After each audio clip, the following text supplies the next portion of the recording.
भोले बाबा जोगिया हो मोर राम।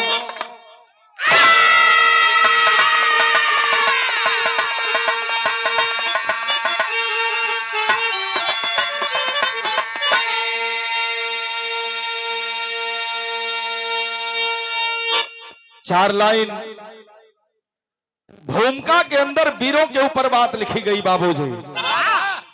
बिरहा सुने वाले बाबूजी जरा गौर करिए। हम कहा जाता है वतन पे मरने वालों का, वतन पे मरने वालों का हौसला नम नहीं होता। अरे बहादुर वही होता है जिसको कभी मरने का गम नहीं होता, मरने का गम नहीं होता। यहाँ सब लोग बहादुर बैठल बा, तो आपको उधर से औरंगजेब मुगल शासक के द्वारा बिरहा सुना गया और आपका ध्यान ले चलता हो जब देश गुलाम रहा। आइए चार लाइन भूमिका है बाबू, कैसे?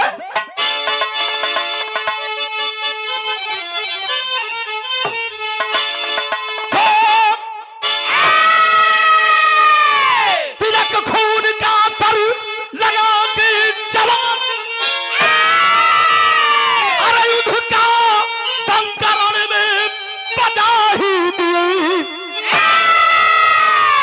फांसी का फंदा सावन का झूला समा,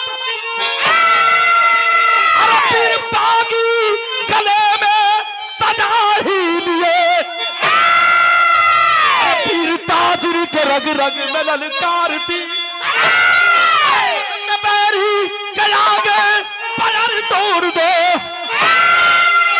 अरे ये कभी सह न सकते तेरे जुर्म को, अरे यह वतन है हमारा, वतन छोड़ दो।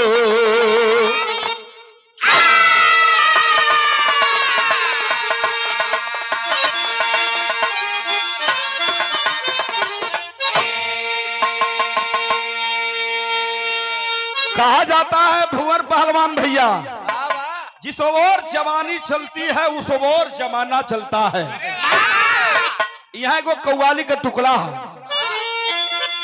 ये हमारी स्पेशल है। कैसे?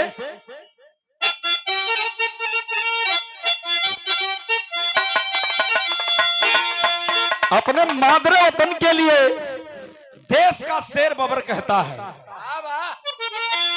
मैं मरूं तो वतन के लिए और जीऊं भी तो वतन के लिए।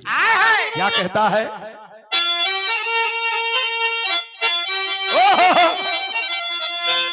कि बहे खून मेरा, अरे बहे खून मेरा, कि बहे खून मेरा चमन के लिए,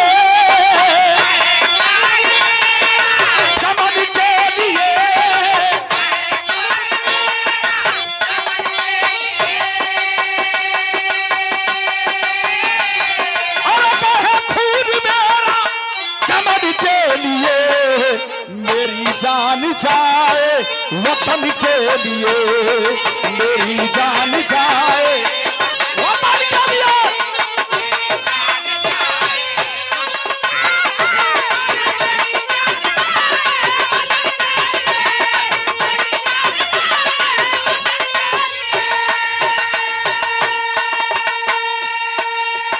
एक बात और कहता है मादर वतन का लाल, मैं धरती के लिए, इस आर्यावर्त के लिए मरूं तो कौन सा कफन मुझे मिले। क्या कहता है?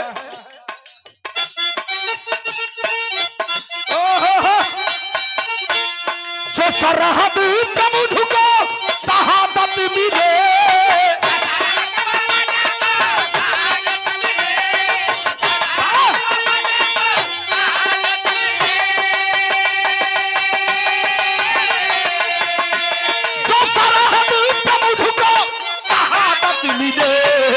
तिरंगा उड़ाना कफन के लिए, अरे तिरंगा उड़ाना कफन के लिए।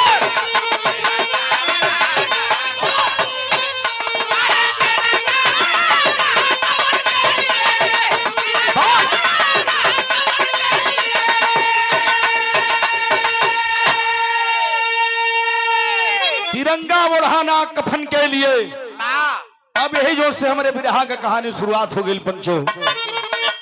एक फिल्म चलेगी, मेरी कोशिश होगी कि आप सुन नहीं रहे हैं, पर्दे पर फिल्म देख रहे हैं।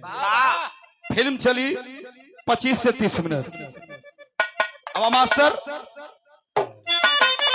तो हर से जौहरी सुनना है आप लोग दोनों, स्वर्गीय बुल्लू गुरुजी का, स्वर्गीय रामदेव गुरुजी का। स्वर्गीय बुल्लू गुरुजी कैसे गावे? जब वो गावे तो रस रह, टप टप रस छुए। जौहरी कैसे कहे? कैसे कहे?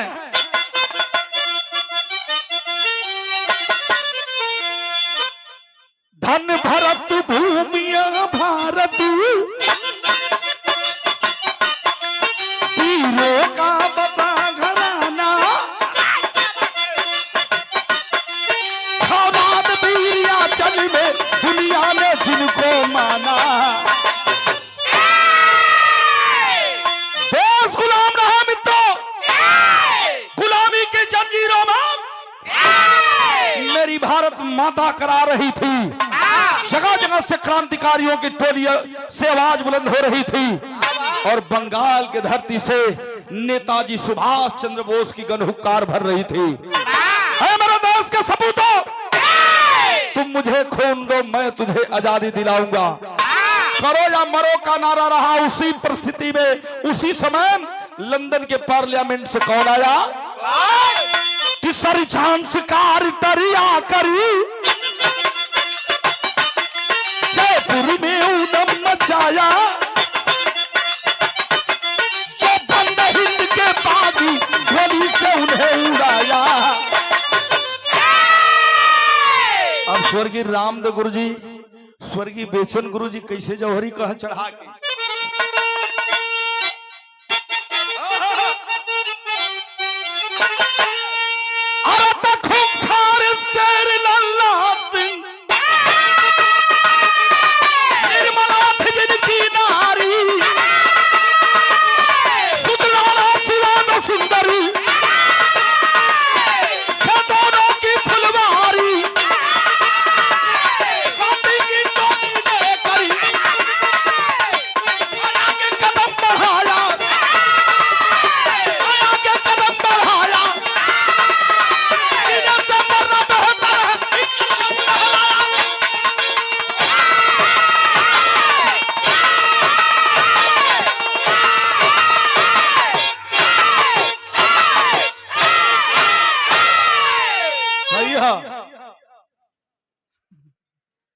एकर नाम वीर रस।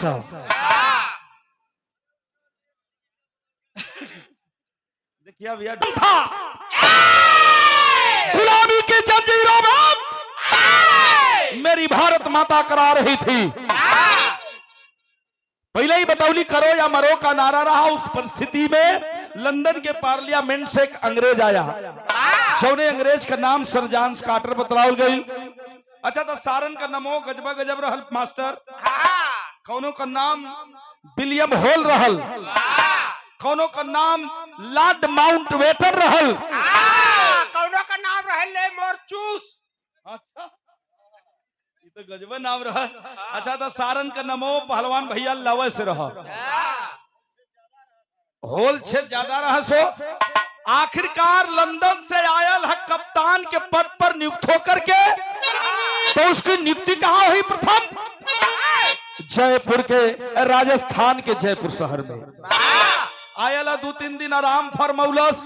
चौथ के दिन घोड़ा पर सवार भयल, 2-4 गो सिपाही लेकर के अंग्रेजी थाना की ओर बढ़ल है।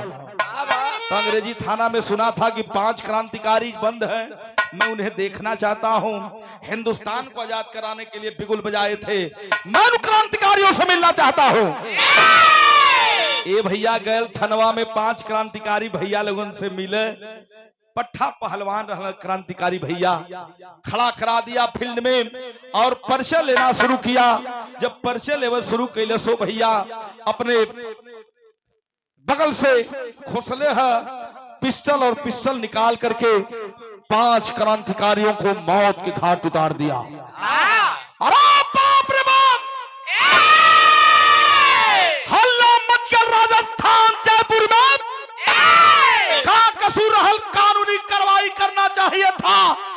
लेकिन नीच कमीना पापी हमारे 5 पहलवान 5 क्रांतिकारी इनके मार दहलस। वही कर रहे वाला हमारे बिरादरी का लोग कहीं कहीं पहलवान भैया चौधरी लिखलन, अहिर बिरादरी का लोग कहीं कहीं चौधरी, राजस्थान में चौधरी लिखलन। वही कर रहे वाला गरीब है, किसान है, लेकिन पहलवानी कर रहा था, अपने देश को आजाद कराने के लिए बिगुल बजा रहा था। नाम क्या है? लल्ला सिंह यादव। कल न खेते कुछ काम करे और गल हो खेते कुछ काम करे। एगो 18 साल का लड़का दौड़ल आयल, रोवे लगल, कल से पहलवान भैया, ए पहलवान, पहलवान कालन के रे बाबू काहे रोवत हुए, का बात है? हाफत था रोवत हो लड़का। कलत भैया जो थनवा में 5 क्रांतिकारी पहलवान बंद रहलन, हाउ अगर जवा आयल 5 भैया लोगन के मार दहलस। अरे बाप रे बाप, खड़ा भइलन पहलवान त कसम खैलन, खून का बदला खून से लिया जाएगा। यहाँ गीत लगल वाली कौन गीत बा?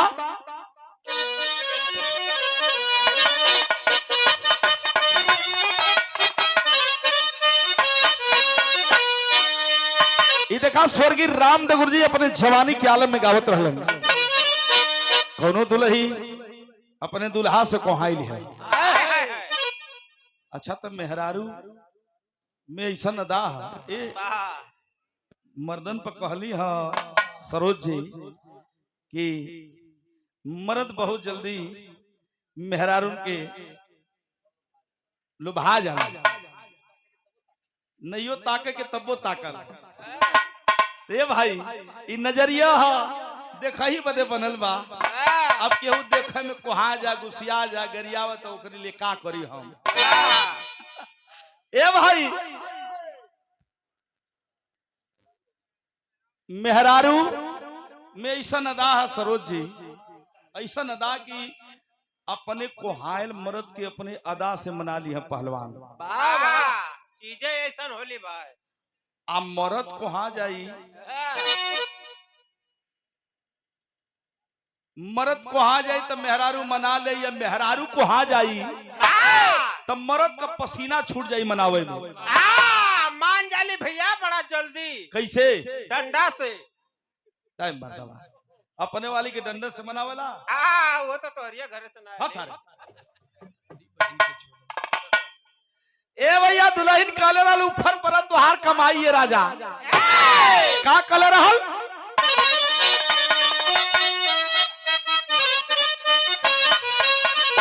काले रहल की हमारी पीछे हो, अरे हमारी पीछे राजा हीरू जनादा, अरे झूलानी पाउडनी, अरे झूलानी पाउडनी, और जो जिया उड़ादा हमारी पीछे राजा हीरा जनादा। पहलवान लल्ला सिंह चौधरी 10 जवानन के तैयार कैलन, तैयार कैलन 12 बजे रात के गैलन तक गैलन कहा? अरे तो लगाई दिहन हो, अरे लगाई दिहन बागी आगी थनवा में।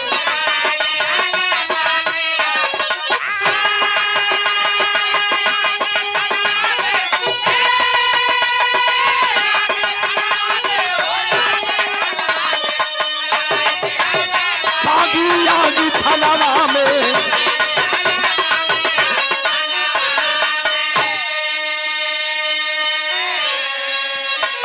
देखिए भैया देश से कितना बड़ा प्रेम रहल। थानवा में अंग्रेजी के थाने में आग लगा दिया, जवान अगिया लगौलस तो में कगो हूं अंग्रेज कि सतय अंग्रेज जवान के अरे दिहल मुआई, अरे पतवा लगावे गोरा पगलाई हो।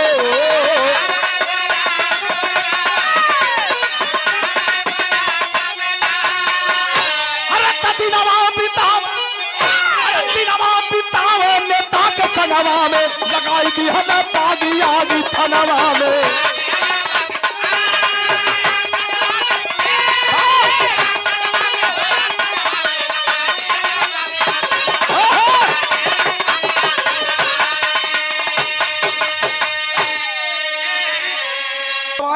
आज में हमार राम 7 अंग्रेजन के मरलस अंग्रेजी थाना में आग लगा करके वह गरीब का बेटा पहलवान लल्ला सिंह चौधरी घर को नहीं गया। आजाद हिंद फौज के नेता सुभाष चंद्र बोस के शरण में गिर गया। नेताजी से जाए के कारण से नेताजी 7 अंग्रेजन के मार के आल हिला, अंग्रेज के थाना के फूक के आल हिला। अरे बाप रे बाप, नेताजी सुभाष चंद्र बोस जब इतनी बात सुनलन है भैया, उठ के अपने गले से लगोलन कहन कि बारे पहलवान, बारे भैया, आज हमके विश्वास हो गल कि देश आजाद हो जाई। एहर का बात एहर छोड़ा ये पंचो, जहां वफादार पैदा होता है वहां गद्दार भी पैदा होता है। 1000 मोहर का इनाम अंग्रेज रखवा दिया था, कहा था कि पहलवान को जो जिंदा पकड़वाएगा उसको 1000 मोहर ब्रिटिश सरकार इनाम में देगी। एगो गद्दार सोचा था कि 58 54 एक नया 2 नया कहिया ले कमाई, 1000 मोहर, बाप रे बाप, अगर मिल जाई मुखबिरी कैला पर, गद्दारी कैला पर, तो एक का पुहुस ना 7 पुहुस हमार बैठले खाई आ धन उड़ाई ना। कल अंग्रेज के बंगला पे कलश की किसको खोज रहे हो सर? कहा कि लल्ला सिंह चौधरी पहलवान को खोज रहा हो। जानते हो कलश साहब जानत थिला, वो तो आजाद हिंद का फौजी हो गया, नेता सुभाष चंद्र बोस का सिपाही हो गया। लेकिन ये सरकार घरवा बड़ी सुघर दुल्हन बा, 2 छोट छोट लड़का हो, गिरफ्तार कैले बा तो तोहरे शरण में गिर जाई। अरे बाप रे बाप, इनाम दिया उस गद्दार को, कहा जाओ, मैं सुबह जाऊंगा और गिरफ्तार करूंगा उसकी पत्नी को। ये भैया सवेर भयल, गद्दार चला गया इनाम लेकर के। सवेर भयल 10 गो सिपाही लेके घोड़ा पर सवार होकर अंग्रेज पहलवान के घरे कूच के दहलस। सवेरे का बेला, चाहे हमारे घर का मेहरारू, चाहे आपके घर का मेहरारू है भैया, अपने घर द्वार का काम धंधा करे ली, झाड़ू लेके निर्मला दुल्हन लल्ला सिंह के चौधरी के मेहरारू अपन दुअरवा झाड़त रहली। तब तक दस्तक दे दिया अंग्रेज, आवाज लगाया, अरे हो निर्मला, अरे तेरा पति कहाँ है रे? खड़ी हो गई शिष्टाचारी नारी, संस्कारी नारी, हाथ जोड़ करके कही सरकार 7 दिन हो गए, रोने लगी, कही सरकार हमें कुछ ना मालूम, 7 दिन हो गए हमारे सैया के घर से गयल, कोनो अता पता नहीं मिलल, हमारे सैया कहाँ गइल बाड़े। उतरा है घोड़े पर से, कहा झूठ बोल रही है, अपने पति को बचाने के लिए कलाई पकड़ करके घोड़े पर बैठाना चाहता है। पारे हिंदुस्तान को वह नारी खींच करके थप्पड़ मारती है, भाग तो गला, कुत्ता कमीना, डरा गल, 60 ऊपर गए सारे के गाल पर, डरा गल। कलश की, अरे सिपाहियों पकड़ लो इसको।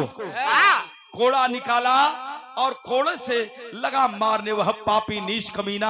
यहर का बात यहर छोड़ा हो बाबू, बड़े बड़े फौलादियन के औलाद का गम पानी पानी का देला बाबूजी। नेताजी सुभाष चंद्र बोस अपने क्रांतिकारियन के सीना में बारूद भरत रहलन, लेकिन एक तरफ जा करके लल्ला सिंह चौधरी के परिवार का याद आयल बा, रो रहल बा। तो यहाँ एक गीत लिखलन कवि जी, कौन गीत बा मास्टर?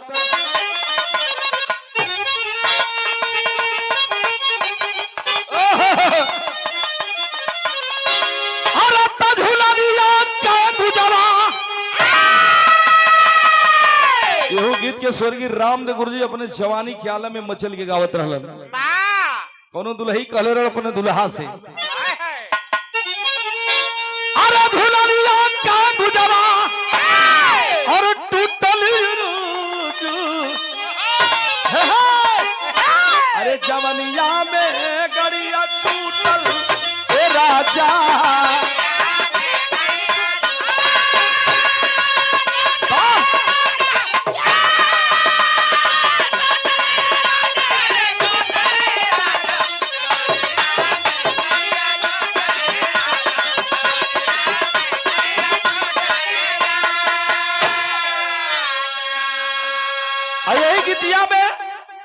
गीतिया के भाव में हम गंगा चैनल पर जब बिरहा मुकाबला होत रहल तो हम गौले रहली। मुकाबला में का गौले रहली?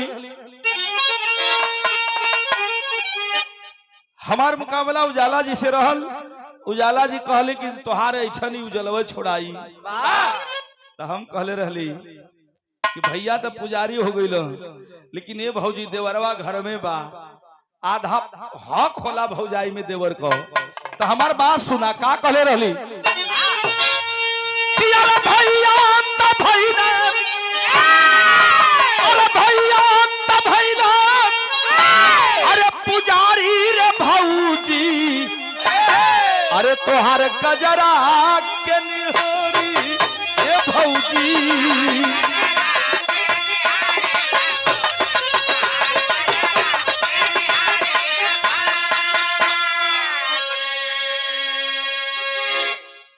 ए भैया ई त गीत रहल, लेकिन नेताजी सुभाष चंद्र बोस देखलन कि अरे बहादुर पहलवान क्यों रो रहा है। अभी तो बड़ी बड़ी बात कर रहा था कि मैं देश को आजाद कराऊंगा, अब क्यों रो रहा है, जरा मैं जान करके देखूं। नेताजी पूछत हुवन, तब रो करके कह रहा है कि कोनो गद्दार गद्दारी के लिए हुई है नेताजी, हमारे परिवार के गिरफ्तार करे हुई, तो वो पापी अंग्रेज प्रताड़ित करत हुई। रोत बा नेताजी से कहत बा कि अरे माया सवती, अरे नेताजी माया सवती, अरे भरमाव भई, अरे सुगनवन के याद आवे ये भैया।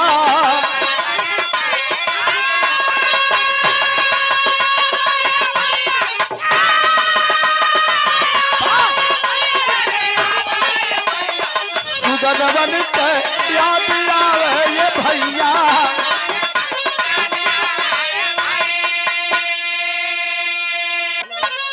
अरे पहलवान तेरे ऊपर तो 1000 मोहर का इनाम रखा है साला, और जानते हो अंग्रेज बड़ा चतुर है,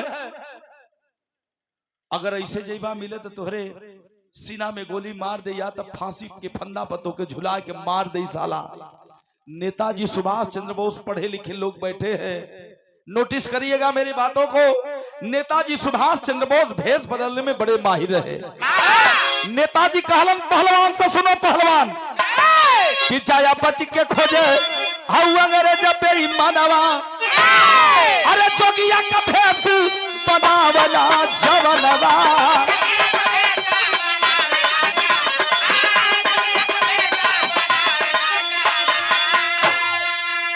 अरे तो सरंगी पायल खा, सरंगी पायल खा जगावा ये भैया, सुगनवन के याद आवे ये भैया।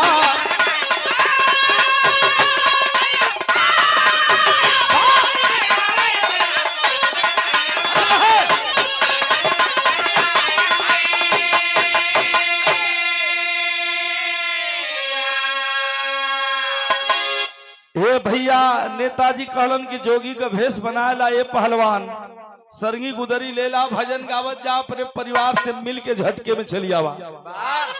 देखा सरोज जी, अब देखा ये जोगी बने चला था देश का नायक। कहा थी कि जोगी बाबा तो देश के लिए हम तो कलाकार हैं, कलाकार कभी पागल बन जाता है, कभी प्रेमी बन जाता है, कभी साधु, कभी जोगी, कभी बलात्कारी भी बन जाता है। अच्छा आसाराम बापू राम रहीम का नाम लेते हुआ, इनका इशारा है राम रहीम आसाराम बापू जी की ओर। अरे फिल्मिया में ना गदरवा करे ना, उन्हीं के चेला हो मठ से भगावल हुई। आप तो अरे घरे लपटल है साले।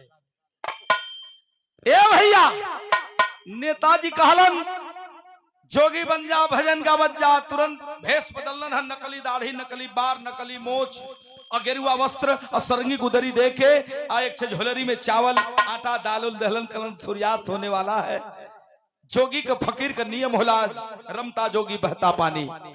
जहाँ साजू है बिहान भोजन बना के अपने परिवार के खिला दिया, काहे से कि 1 हफ्ता से ऊपर हो गल है, पापी अंग्रेज भोजन नहीं दिया होगा तेरे परिवार को। भजनिया गावत कौन चलल है पहलवान बारे भैया, यह भजनिया गावत अपने परिवार से वह क्रांतिकारी पहलवान लल्ला सिंह चौधरी चला है। गावत हवन की माई का ही अरवा अपना माई का हियरवा अपना लाल से जुड़ाई हो, माई का हियरवा अपना।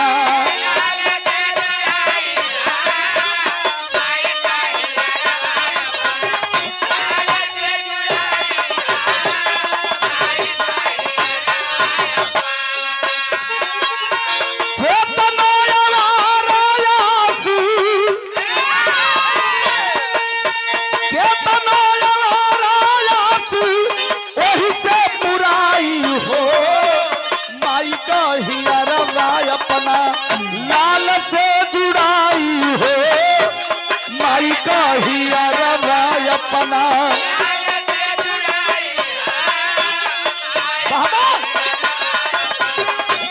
हीरा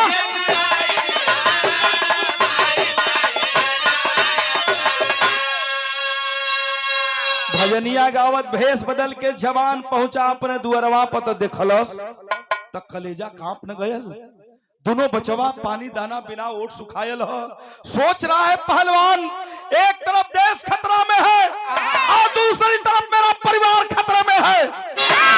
नेताजी सुभाष चंद्र बोस कहे थे, ऐ पहलवान, पहले देश होता है बाद में परिवार होता है। बैठ गया आसन मार करके, सूर्यास्त होने वाला है। गांव में से 2-4 को गोहरा मांग के लिए लो, गोहरा सुनगा के बाटी चोखा बना के तैयार कैलन है। जोगी रूपी क्रांतिकारी हो भैया, जब भोजनवा खाए के तैयारी कैलन तो गजब न हो गए। यहाँ पचरा लिखत हो कवि जी कैसे,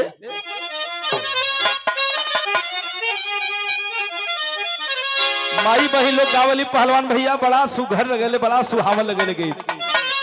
अरे निबिया के डारी मैया,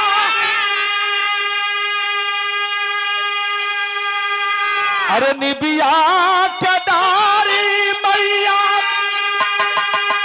अरे दावली छलुआ उक झूली झूली ना। ये गीत बा, लेकिन भोजनवा जो ही कवरा उठा के खायल चल जोगी रूपी क्रांतिकारी। तबले दोनों बचवा राणा शिवा रोत पहुंचलन कल के बाबा 8 दिन हो गल खैला बिना। हमार बाबूजी पता न कहाँ चल गिलन। अंग्रेजवा हमन के गिरफ्तार केले बा। हमनी का का कसूर बा कि खाना मंगले पर सुखाई रोटी आ पानी मंगले पर गंदा पानी पियावत बा। कलेजा कांप गया। जोगी रूपी क्रांतिकारी का बचवा पहचानत ना हो कि हमार पापा आयल होन, लेकिन क्रांतिकारी अपने कलेजा के टुकड़न के पहचानत बा। तब भयल का कि बनाई के भोजनवा बाबा, अरे बनाई के भोजनवा बाबा, अरे खाए चलल खनावा, खनावा बाहुर भइलेला, हो खनावा बाहुर भइलेला। अइले गोदिया के सुगनवा, खनवा माहुर भइलेना।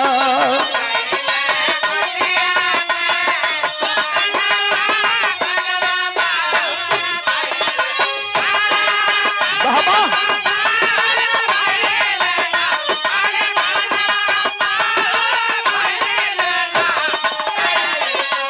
गोदिया के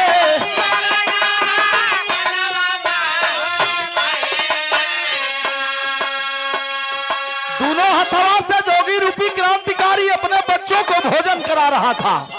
तब तक निगरानी करने के लिए वह अंग्रेज आया कि अब पोल खोल देगी, कोड़े से मारा हो, डर करके उसकी दुल्हन पहलवान की दुल्हन बता देगी।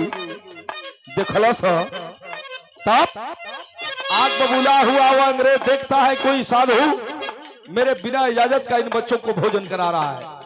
क्यों करा रहा है? दोनों हाथ करावे अपने,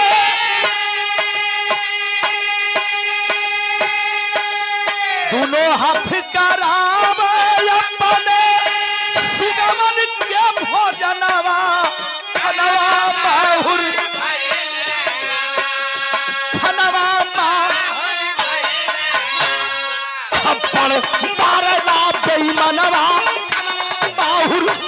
लेना।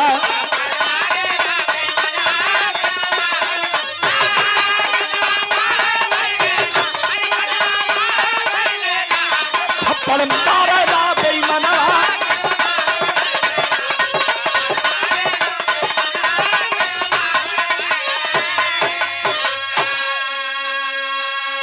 ए भाव पर बड़े दोनों बचवन के भोजन करा रहल बा।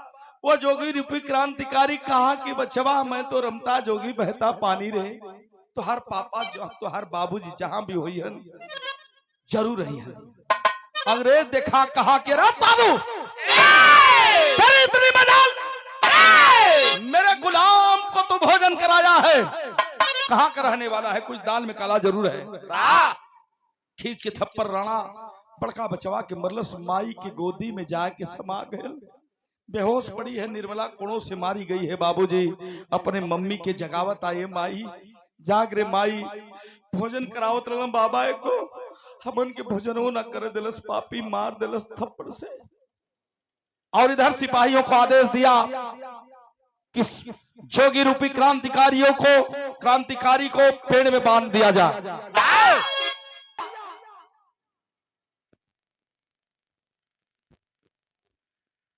जोगी रूपी क्रांतिकारी को अंग्रेजों को आवाज दिया कि इसको पेड़ में बांध दो, कुछ दाल में काला जरूर है। पेड़ में बंधवा दिया और पहुंचा है निर्मला दुल्हन के पास। कहा कि बता उठ, एक कौन आया है? नहीं उठी, बेहोश थी निर्मला। लौट करके साधु के पास आया, कहा तुम कौन है बता दे। दोनों में बात होत बात, तब तक कान में आवाज निर्मला के गईल की तैवजिया हमरे सैया हमरे पहलवान भगवान के आवाज है। हौसला मिलल, शक्ति मिलल, उठ करके बैठ जाती है। देखती है कि हमारे मांगी के सिंदूर हमार सैया हमार भगवान आई बड़े। मुख से बोलना चाहती है तो नजरों से इशारा करता है क्रांतिकारी, नहीं निर्मला गलती मत करना। तेरी का भाव लिखत उन कवि जी कैसे,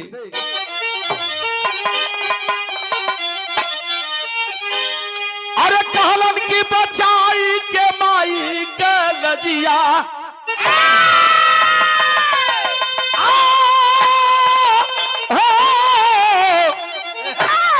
अरे मोरे राम बचाई के माई के लजिया, अरे पानी के गईले पानी ना फिर से आई, बचाई के माई के लजिया। भरल है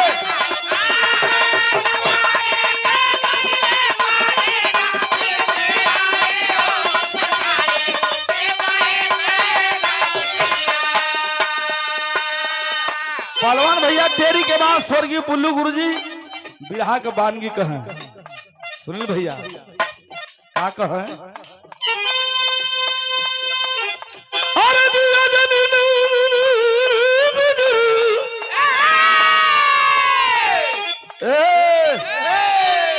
अब गुर तुर बारी रे मरिया,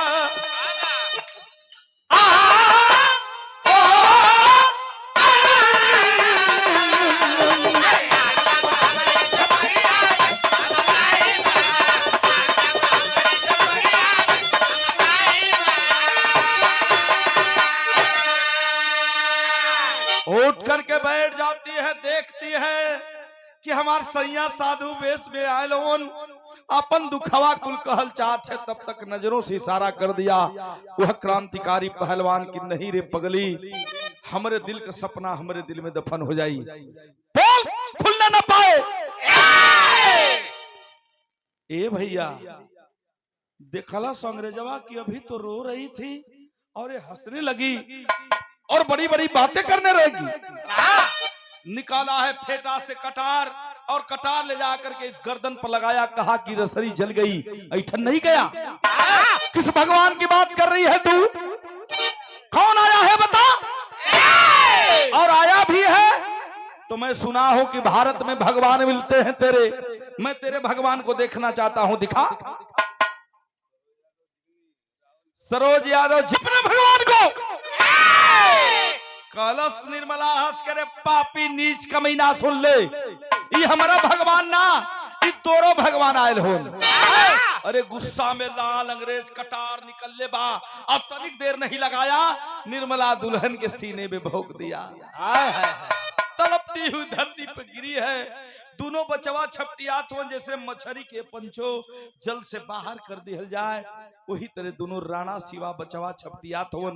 बड़का बचवा जाए के अंग्रेज के चरण पकड़ लेलस, कल से साहब हमके मार दिया लेकिन हमारे भैया के छोड़ दिया। दुल्हन को मारा है उस कटारी से और उसी कटारी को उठाया और बाल पकड़ लिया राणा बच्चे का। कहा तुम हिंदुस्तान के सपोले हो, जिस दिन फन आएगा हम अंग्रेजों के ऊपर डंक मारोगे। बलवा पकड़ के हो राणा शिवा का खच खच मुड़िया काट दे बा। अरे बाप रे बाप, तब आ गया जोगी रूपी क्रांतिकारी। खोलना चाहता है पोल को लेकिन रूह ने आवाज दिया, कहा कि नहीं रे पहलवान नहीं, पहले देश होता है बाद में परिवार होता है। वह कटरिया लेके पापी चलल है जोगी रूपी क्रांतिकारी के तरफ। तो नेताजी इधर देखलन कि 2 घंटा ना 4 घंटा हो गई, लगत बा कुछ दाल में काला बा। नेताजी सुभाष चंद्र बोस से अंग्रेज बहुत डरा करते थे। नेताजी सुभाष चंद्र बोस कैलन का भैया,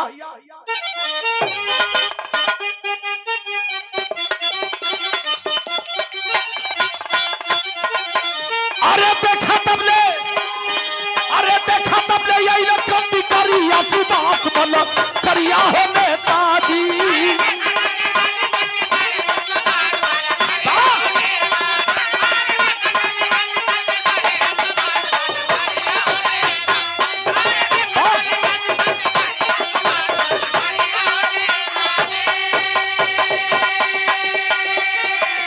अरे लल्ला सिंह जाए बोला नेता के संभालना।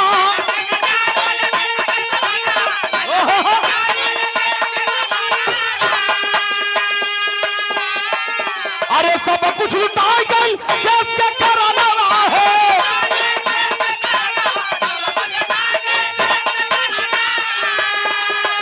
अरे राखी भाई खिले फुलवारी या सुभाष बल करिया हो नेताजी।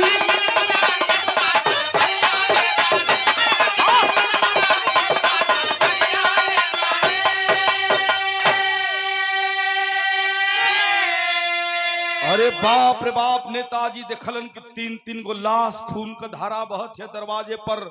तमतमा गए नेताजी सुभाष चंद्र बोस। बानहल जोगी रूपी क्रांतिकारी के छोड़ौलन। आओ जिस कटारी से वह पापी अंग्रेज काटा था, दोनों बच्चों को दुल्हन को उस कटार को फेंक करके चला गया था। नेताजी कटार उठौलन और जोगी रूपी क्रांतिकारी के लेके जंगल की तरफ भगलन है। जंगलवा में जाके नेताजी के चरण पर गिर के रोवत बा, कल से नेताजी हमारे सामने हमारे पत्नी हमारे दोनों बच्चों के मार दिल, हम कुछ ना कपौली। नेताजी सुभाष चंद्र बोस गुस्सा में लाल हो गए, कहे कि अरे पहलवान जब से आइल वाला तब ले रोता वाला, अरे तेरे बस की आजादी नहीं है। देश के लिए लाखों लाखों कुर्बानियां हुई हैं। मेहरारू मर गई, 2 बचवा मर गए तो रोवत हुआ। जा अंग्रेज के अधीन हो जा, की आजादी नहीं है। ए पहलवान जा अंग्रेज के अधीन हो जा, तू आत्मसमर्पण कर ले। अरे कानून की जानते हो पहलवान, अरे जलियांवाला बाग में जनरल डायर गोली चलवाया था। जलियांवाले बाग के मेले में जनरल डायर धोखे से गोली मरवाया था। और जानते हो उसमें एक बच्चा बचा था, वो भी 8 साल का था, जिसका नाम था उधम सिंह। बहते हुए खून से तिलक लगाया था माथे पर, कसम खाया था कि कसम तिरंगे झंडे की, जब तक इस जनरल डायर को मार नहीं लूंगा चैन की नींद नहीं सोऊंगा।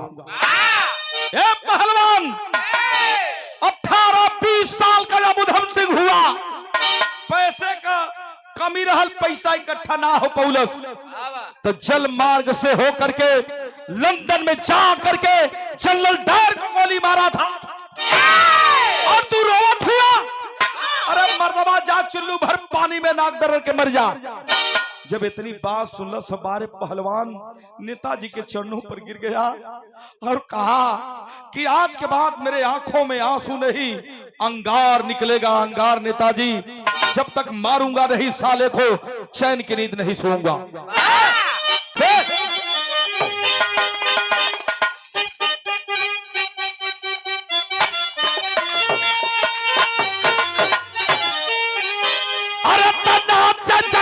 शेर के सीने नाच जखमी शेर के सीने तूफान हो चयनवा नाटी कैलस में मनवाना।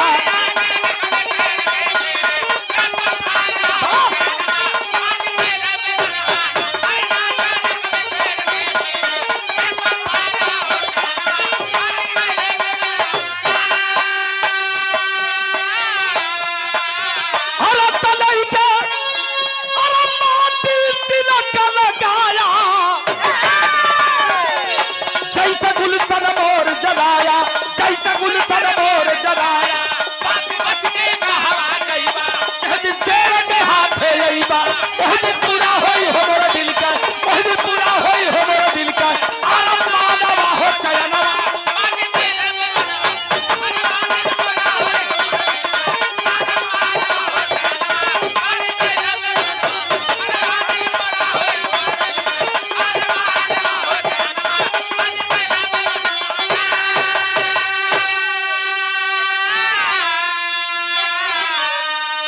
कसम खैलस मारब सारे के तो मारब। अच्छा, तो ये खबर पूरे राजस्थान में फैल गई कि लल्ला सिंह चौधरी अभी जिंदा है। परिवार को तो मार दिया साला अंग्रेज, लेकिन कसम खाया है नेताजी के साथ में है, अब उस अंग्रेज को मारेगा तो मारेगा। अच्छा, तो वह गद्दरवा फिर इनाम ले बज चलत है कि चली खबरिया जना दी नहीं तो सारे के कुल हिंदुस्तानी मार दी है। नमक खैले हिला ये भैया बंगला पर पहुंचल है वो गद्दार जो परिवार को गिरफ्तार करवाया था। गद्दार पहुंचा बंगले पर, तब भिस्की का बोतल खोल के साला अंग्रेज चुस्की लेत रहल, चुस्की लेत रहल। दुरवा से कलश ओए हिंदुस्तानी गद्दार नशा में हो। हिंदुस्तानी गद्दार पहुंचा कलश के है सार नशा तोरा अपन खबर बड़ी बुरी लाया हूं, बुरी खबर है। अरे इंडिया छोड़ करके लंदन भाग जा। कहा क्यों भागू? अरे हिंदुस्तान मेरा गुलाम है। कलश की ना, क्रांतिकारी खेमा में एक उद्घोष आया है, वह पहलवान अभी जिंदा है, आपको मारेगा तो मारेगा। तुरंत लेटर पैड निकला साली आली अंग्रेजी में लिख के और लंदन के पार्लियामेंट में अपन छुट्टी भेज के मंगवा लेहलस। आज कहले का मतलब छुट्टी मंजूर हो गई, लंदन भाग गल हो भैया। तो पहलवान उदास हो गल कि भैया ए नेताजी हमार दुश्मन तो भाग गल लंदन। तो पहापट में भाव लिखत हूं कवि जी कैसे।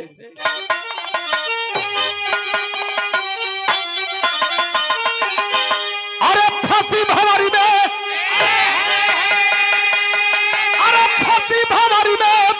अरे आज धर्म कन्हैया धरती मैया के, अरे भागल जान बचा के नीच कसैया धरती मैया के।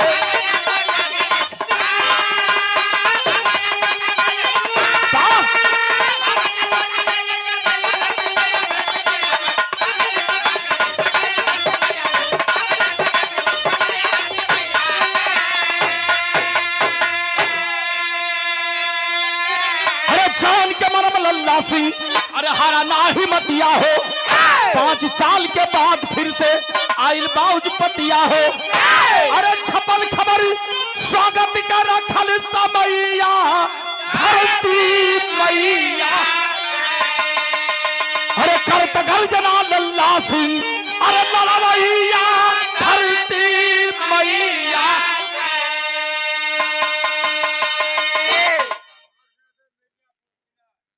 श्री अंग्रेजवा एयर खेमा में उदासी हो गई हो पंचो।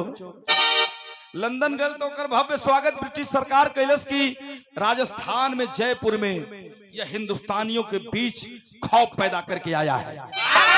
तो इसकी नियुक्ति फिर दोबारा इंडिया में होनी चाहिए। 5 साल के बाद उसकी दूसरी पोस्टिंग होती है पहलवान भैया। कहां? कलकत्ता।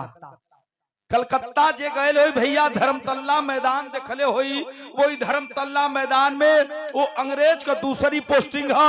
वही धर्मतल्ला मैदान में ओकर भव्य स्वागत होइले के तैयारी होत बा। उस समय नेताजी कहाँ रहलन?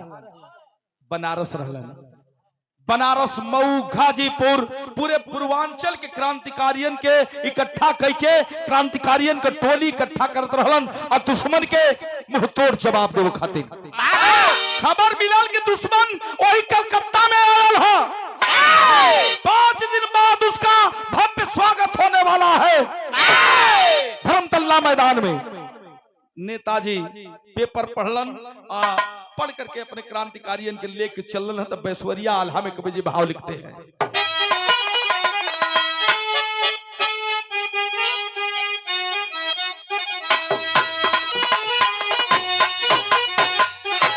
अरे बचान से पढ़ी कर यान का कीमत, अरे कीमत समझे पानी दान।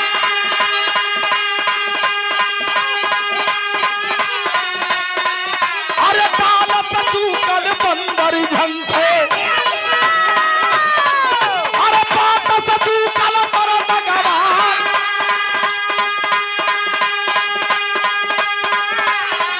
अरे जागल जोश जवानी तनिका,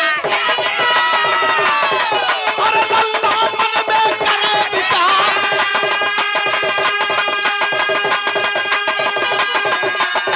अरे चम चमकेगा चमकी, अरे रण में बही खून का धार।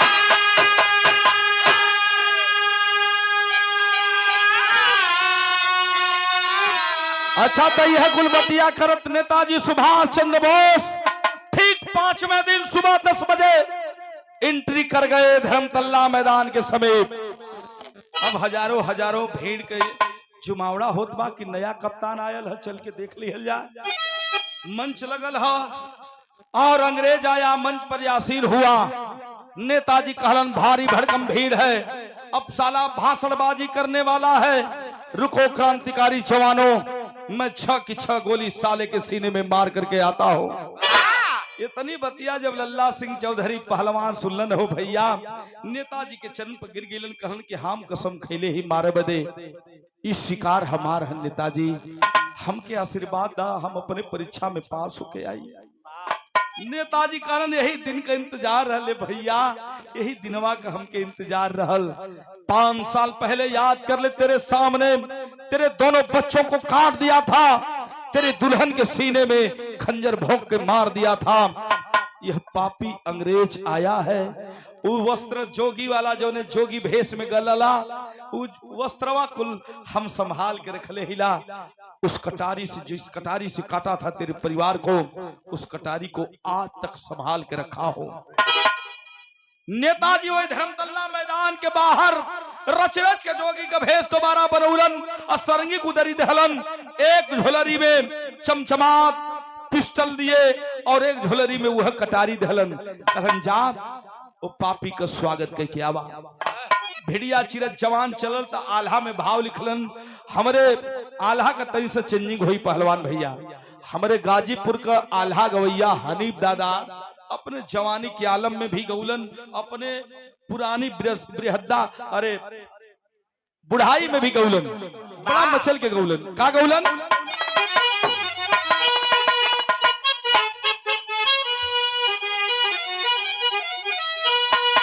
गावा इधर ठेगुनिया के और लल्ला सिंह जाए बोले और वही नमक के समनमा दादा जवन पापी कैलस मोरा दुल्हन है उजारी।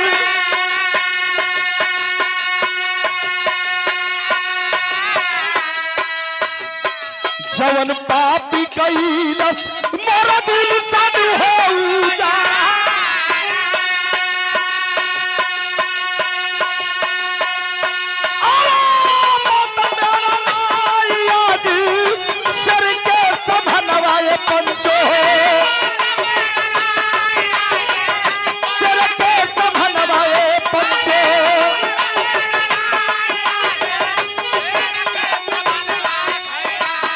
पल के रहत बैरी के अरे सहाई नहीं, पल के रहत बैरी के अरे सहाई नहीं, अरे हाथ में तरंगिया करके गेरुआ बसनवा ये दादा, गेरुआ बसनवा ये दादा।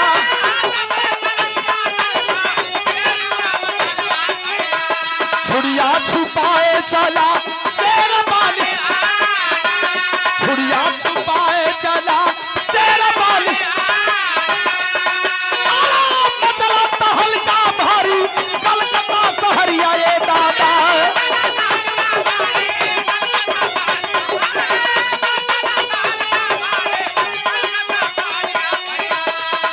अरे भिड़िया पार जुटे बड़ा बेईमान,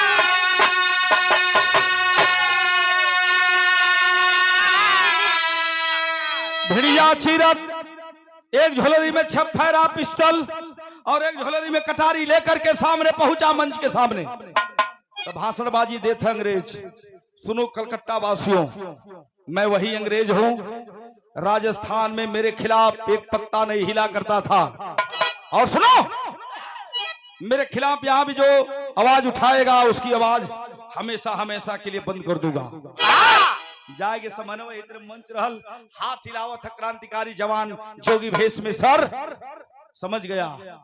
तो कैसे बोला था? हिंदी शुद्ध सारन के बोलन आया हुआ, सोई साढ़ू, ओए साढ़ू।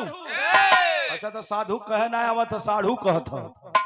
अच्छा तो लगता है मेरे शासन काल को जानने वाला है, पहचानने वाला है। मेरा लगता है स्वागत करने आया है, आवाज दिया, कहा आओ, मेरे पास टाइम कम है और मीटिंग में जाना है।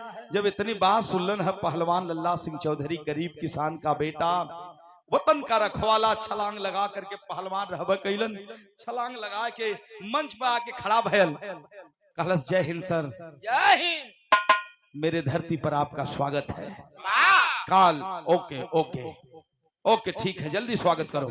चारों तरफ पहलवान देख लिया कि धर्मतल्ला के आरी आरी अंग्रेजी फौज बंदूक लेके खड़ी बा। देखलन है तुरंत माला निकलने के बहाने, भैया हो देखा हो बारे देशभक्ति, बारे देश कबीर, गजब तेरी अदा रही, कितना तारीफ करूं मेरा शब्द कम पड़ जाएगा। तुरंत झोलरी में हाथ डालन, चट से निकाल के और पट से कनपटी पे लगा देलन। कलम बाल साले, साले खा के मेरे देश का ना मोटा हो गया है साला। अरे भाई वो अंग्रेज ना हम हो, वो लौकुस मत जीजा। उल्टा जी, आप जीजा के सार जो सार होला पहले ही गरिया पहलवान भैया, सही है कि ना?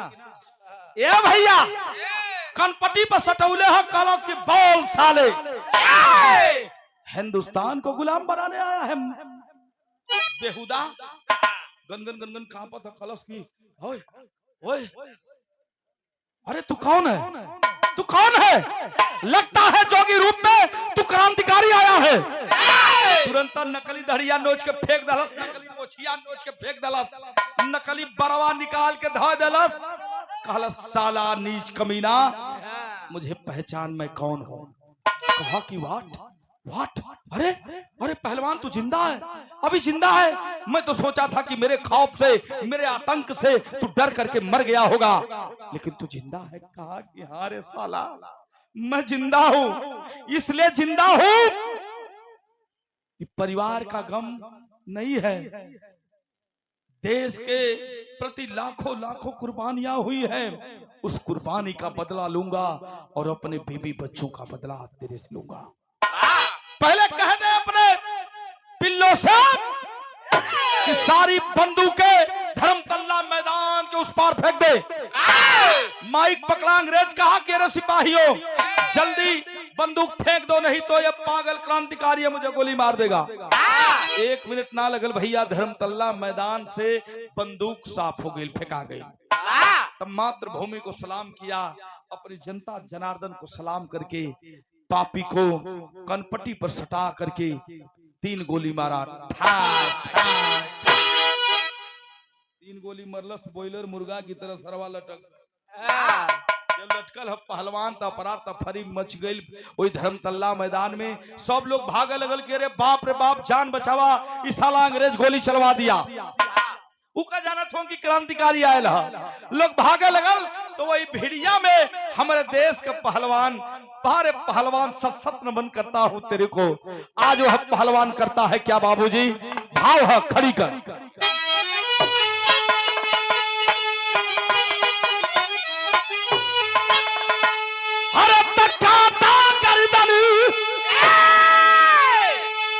बॉयलर मुर्गवन के जब काट देना मुर्गवा काटे वाला हाँ, तब तनी तनी हचकन सो हाँ, अब गोली लगल है 3 गो सारे के हुचकत है तनी तनी अभी परान है तब तक दूसरी झोलेरी से कटारी निकाला वह पहलवान और झोंटा पकड़ है सारे का बार आ तुरंत कटार गर्दन पर लगाया बाबू तो भाव कैसे अरे तक्का ता गर्दनी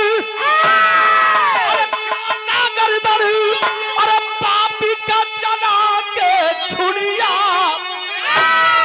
अरे भागल देश का जवाना हो उठा के मुड़िया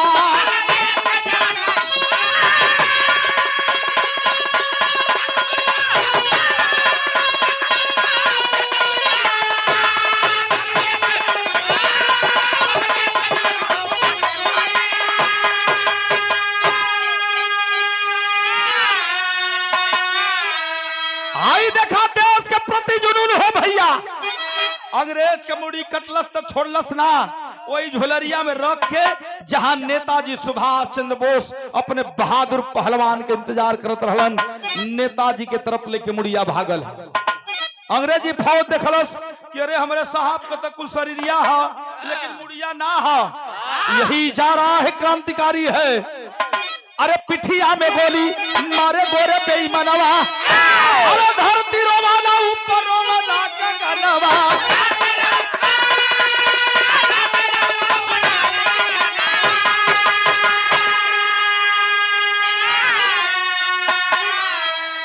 हाय हाय लेके मुड़िया नेताजी के पास पहुंचल नेताजी देखलन कि हमार बहादुर पहलवान आ गए दौड़ करके गले लगाए और पीठी में गोली लगल है खून का धारा चलत है भैया नेताजी कहलन कि ये पहलवान तो के दुश्मन का गोली पीठी में लगल हो तुहार इलाज कलकत्ता के हॉस्पिटल में कराई पहले के बाद बात हुई कहला सर पहलवान की हे नेताजी हम तोहफा तोरे बदली आली देखी हम परीक्षावा में पास भइली की फेल नेताजी उहर टप टप टप टप झोला से खून चुअत हो अब पापी अंग्रेज का मुड़िया थमा देलन झोलवा समेत नेताजी देखलन झोटा पकड़ के मोड़ी अंग्रेज का बाहर निकलन धरती पर पटक देलन पटकलन है तो लाते से मरलन फुटबॉल की तरह अंग्रेज का मुड़ी फेंका गई बाहों में भर के अपने पहलवान से रोवत हो नेताजी अब हमके विश्वास हो गल है पहलवान कि हमार भारत माई आजाद हो जाए अब तोहरे देख रेख में ये भारत माई आजाद हुई है नेताजी से रो करके कहा नेताजी समय ना देरी हो गई स्वर्ग में हमारे इंतजार हमार दुल्हन हमार दोनों बचवा स्वर्ग में इंतजार करत हो हमके जाए की पड़ी लेकिन एक वचन देना होगा नेताजी भारत माई के आजाद करई बा ना इंकलाब जिंदाबाद करते करते वह देश का प्रहरी देश का पहलवान लल्ला सिंह चौधरी हमेशा हमेशा के लिए नेताजी की बाहों में सो गया तो भाव लिखना पड़ा क्या अरे मौत को दावत को धीरे अरे मौत को दावत